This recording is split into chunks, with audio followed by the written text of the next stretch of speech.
Hey, KU fans, welcome back to KU Sports Extra. The bye week has gone by, and it's time for another thrilling episode of KU Sports Extra, KU Football Edition. You ready? I'm ready to go to Jersey. There you go. Tom Keegan, ready to go to Jersey.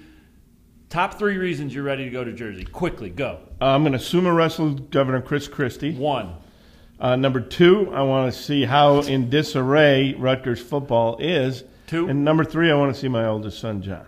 3. Is it in that order? Or are you... No, I'd like to see my oldest son first. Okay, yeah. Cool. So you just built the suspense then. That was good. Yeah. That was real good. Well, we are going to Jersey, and it will be a lot of fun. The birthplace of college football. Kind of a cool deal. I mean, a lot of other teams and programs come to Kansas, even though the game was not invented here.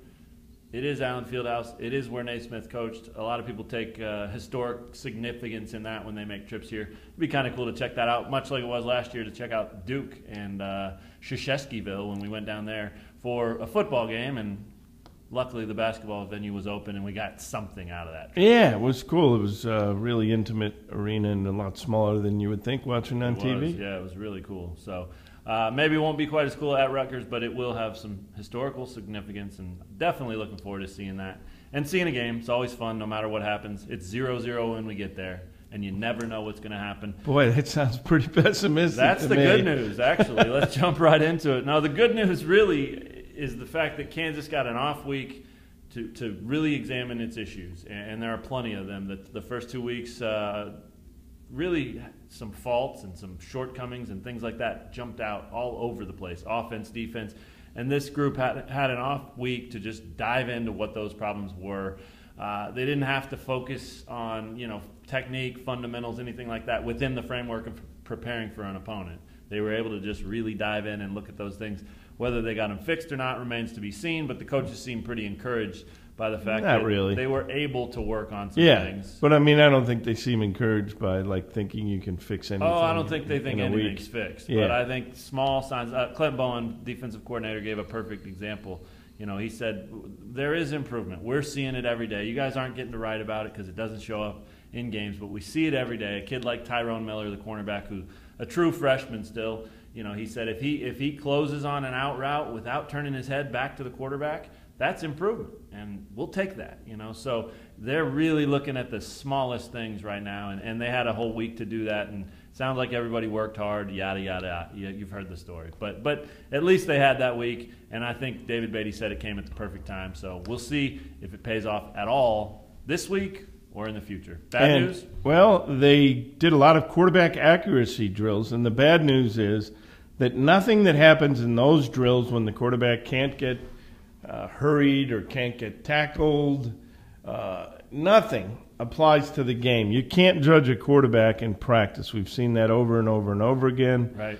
Has to be judged in games, and a lot of the quarterback problems that Kansas has had in recent years, it just bears that out. Because some of these, Christie and Heaps were great in practice.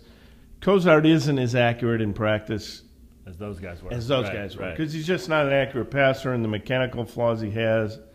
Even Rob Likens, acknowledged that pretty much when you have a quarterback at this age, this level, his mechanics are close to being what they are, and it's very difficult to change it. Yeah, and you don't hear about it very often. You don't hear about guys going from college to the NFL and having their throwing motion tweaked or changed. You hear that in a lot of different areas, pitchers, hitters even, but you don't hear that in football, and especially not with quarterbacks. Yeah, it's kind of entrenched. I remember when I was in New York, and Chad Pennington was a great, accurate passer, but he didn't throw long, and people said, well, you can fix that. He can just do long toss all offseason. You don't think he had done long toss his whole career, his whole life maximizing? Of course he had. Yeah. Right. And he ended up having shoulder problems because he just tried too hard. Yeah, he did have shoulder problems. A better player than people remember, I think. Very good player. Yeah. Well, you probably, with no rush here on camera, you could probably throw the ball to Benton Smith behind the camera right there. What's that, 6-8 feet? I think I can go through some 8mm film and show you. From your backyard? Yes. Extremely accurate short passer and a terrific scrambler. Sort of the West Coast offense on the East Coast? With two really fast brothers. But it was me, it wasn't them.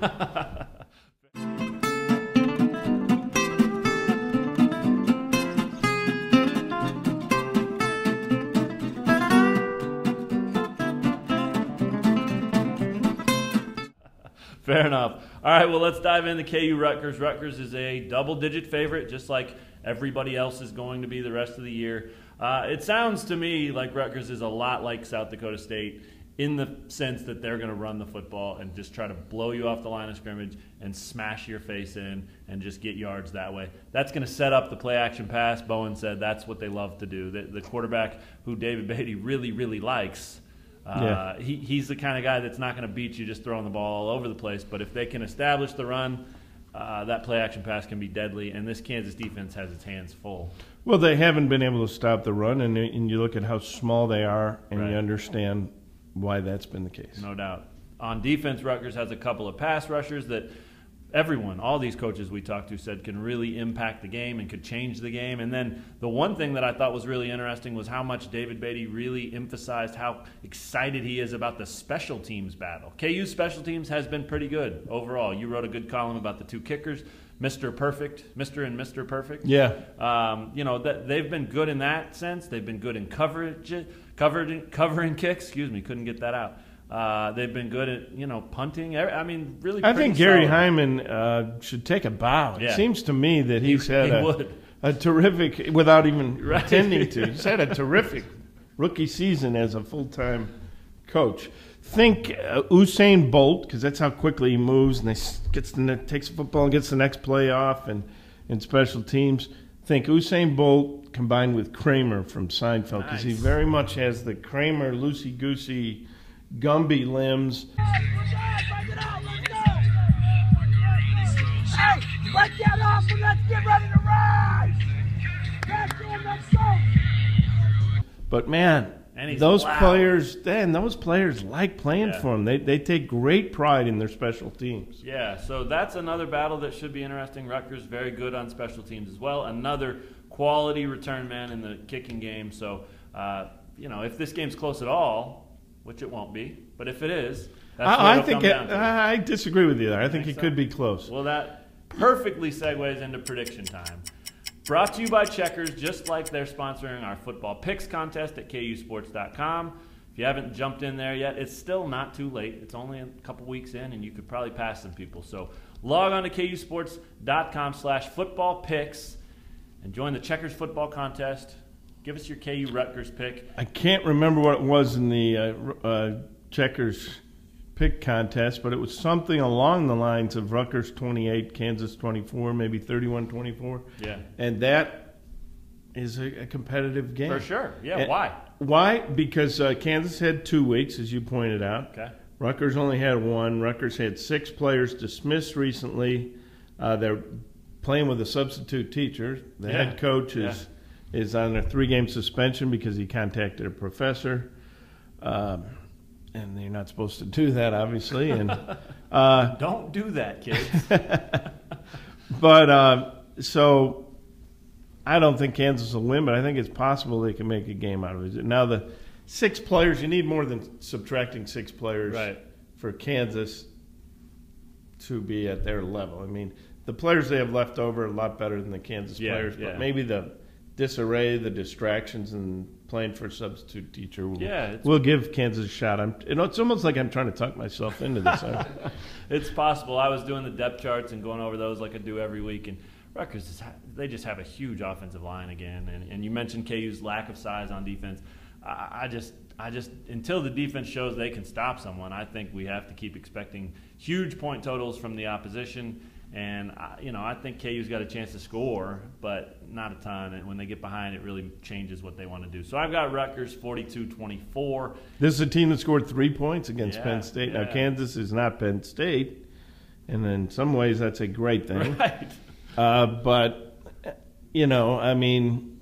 Yeah, right. And I'm just hoping for a game. you go all that way, it'd be fun. We go all over the country, and we see them lose. This losing streak of 33 games away from Lawrence includes 12 states. Incredible. North Carolina became the 12th state. Incredible. New Jersey would be the 13th. 13th is a number that you get into some luck issues. You do, yeah. It's unlucky. Maybe, yeah, unlucky, but for Kansas, things have been kind of backwards. Backwards. So maybe it can go forward because of the 13 luck. So this is forward. Trichodecaphobia or something is something to do with That's 13. There also were 13 original colonies. Was New Jersey one of them? A little history Yes. lesson here. Yeah. Yeah. There Yeah. go. You know how I know that? How do you know that? Because there's a New Jersey street right near us here. And those are the 13 original colonies, I think. Yeah.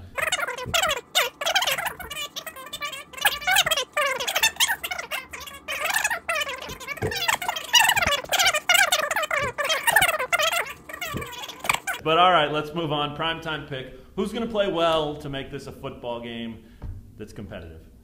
Well, I think that I'm going to go here with Damani Mosby. I love it. A poor first game. He was a little more visible in that second game, a lot more visible. He hasn't been Ben Goodman, though. Ben Goodman's been terrific. Yeah, so I'll go with Damani Mosby. That's good. I'm going to go on defense as well. I just think because they're going to need someone to step up on defense a lot more. And I'm going to go with the local boy, Joe Deneen, linebacker. I like it. He's improved both games. His numbers have gotten better. He started week 2. They call him the local boy. They call him the local boy. I just think that this could be a big step forward for him. He's got a lot of confidence right now. He feels good about his role on this team. He's way more mature than a sophomore who hardly has played at all. And he's fast, and he's got a real edge to him, a physical edge to him. Right, he's not afraid to hit at all, Yeah. and that was something that he really worked on. He knocked the guy's helmet off. Yeah, he did. So I like him to have a Ben Heaney light type of game, to be all over the field, to knock guys around, to just play with great effort. 7-8 tackles would be a really good game for him, and I think it would probably make him stand out on this defense for sure. So At 212 pounds, 7-8 tackles for that'd be big time. Playing linebacker the first time in his life, I'd say that's a pretty good game. Yeah, the local boy. Yeah, they call him the local boy, and by they, I mean we. All right, moving on. Let's finish it off with the most obnoxious man in sports this week. Who do you have, Tom Keegan? Well, I was driving along listening to the Royals game, and Steve Fiziak. You didn't go to any this week. You went to I didn't go to any last week. I did, and my knee is killing me. But Steve Fiziak said, well, the Royals were up by $1 billion. He said, well, at least Ned Yost is not going to have to answer who his closer is. Oops. After this one, and he said, frankly, it's nobody's business but those guys in that locker room. Wow. And thankfully, Steve Stewart hopped in and said, well, it's the fans' business. He said, oh, yeah, in the fans' business. Well, how are the fans going to know what's going on if nobody has the courage to ask the manager who his closer is? It's a very legitimate question and a legitimate issue, obviously, and I don't know Steve Fiziak, but that shocked me. Obnoxious. Oh, my gosh, Yeah. is that obnoxious. The best thing is, too, on Wednesday, Ned Yost announced that Wade Davis is his closer for the rest of the year. So yeah. he did have to answer it. Yes. And he did. And it's Wade Davis. Yeah. And it's not Holland. And that's good. And if you couldn't see that coming, I guess You Steve didn't go to 4 Royals games in a row like this guy. Yeah. All right, I'm going to stick with Kansas City Pro Sports for mine. And mind you, this one wasn't obnoxious for me. I'm a Broncos fan. You might know that. You might not. Denver Broncos are my team. I got orange and blue on right here. I do that every day. It's just same shirt, every day. unlaundered. Every day. It's just to smell like Peyton Manning does after a game in the mud. Just the way my dad raised me.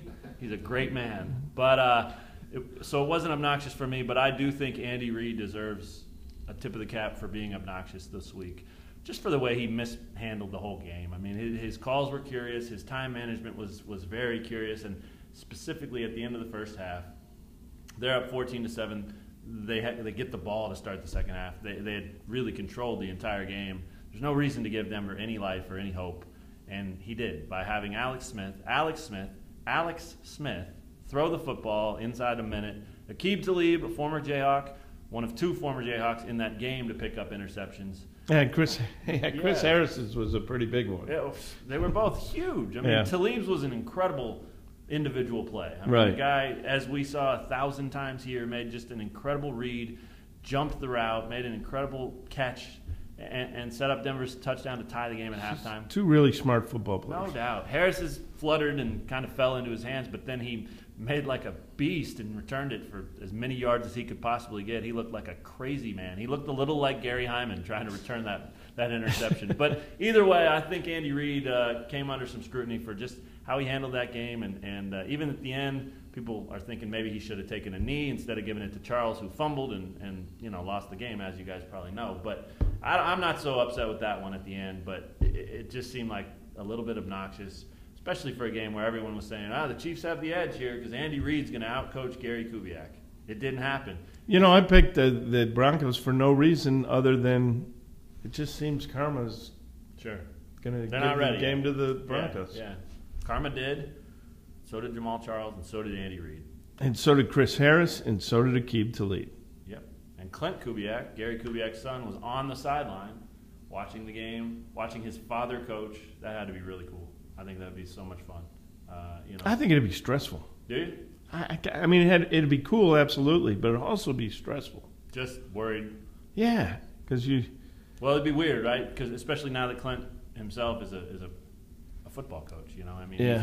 So he's watching it under that eye of, I can't think about this as just a fan. I'm watching, and Yeah, and really, it was probably 100% cool and not stressful because he had a chance to be on the sidelines for a victory, and in fact was. Yeah. So, and this year that's going to be tough for Kansas. Right. He felt good coming away from a football stadium. He's one of 3 wide receiver coaches they have. Really have David Beatty. Right. The head coach he's going to meddle a little. He's even admitted that it's hard not to meddle at that position. And Rob Likens was a terrific wide receiver coach for Cal, especially when they had have a terrific quarterback. Yeah, and that group's off to a pretty good start. They really are. I mean, they're getting solid coaching. They need a guy that can get them the ball consistently. We'll find out if that can happen in New Jersey, where Tom Keegan will do 3 things. What are they again? I'm going to sumo wrestle with Chris Christie. Number 1. I'm going to see my oldest son, John. Number 3. And I'm going to watch a football game. Number 2. I hope that was it. Just call me Rick Perry. I think it probably wasn't. Remember Rick Perry when he couldn't remember the 3 things? Perfect. Well, at least you weren't stuck on just one, like you've been known to do on Sports Extra here. Plus, if this were 1, first this, second. Well, if this were a national TV debate, I would have had coffee and I would remember all 3. There you go. Fair enough. All right, that's all we've got. Lucky for you. Thanks for checking out this episode of KU Sports Extra. We'll see you when we get back from Jersey.